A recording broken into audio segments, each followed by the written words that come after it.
Hey guys, in this video, I'll show you how to see your GCash referral code. Alright, let's begin. First of all, make sure to update your GCash application to the latest version available. Once it is updated, open your account. Inside the application, head over to the Profile section, which you can find at the bottom right corner of the screen. Once you're inside the profile page, you should be able to see the referral section.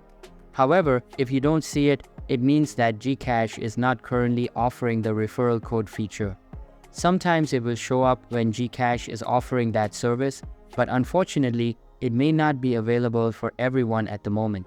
So just open the application, browse through the profile section, and if the referral code is available, you will find it here. So that's basically how you can see your GCash referral code. And that's it for this video. If you find this helpful, consider subscribing and giving this a big thumbs up. Thanks.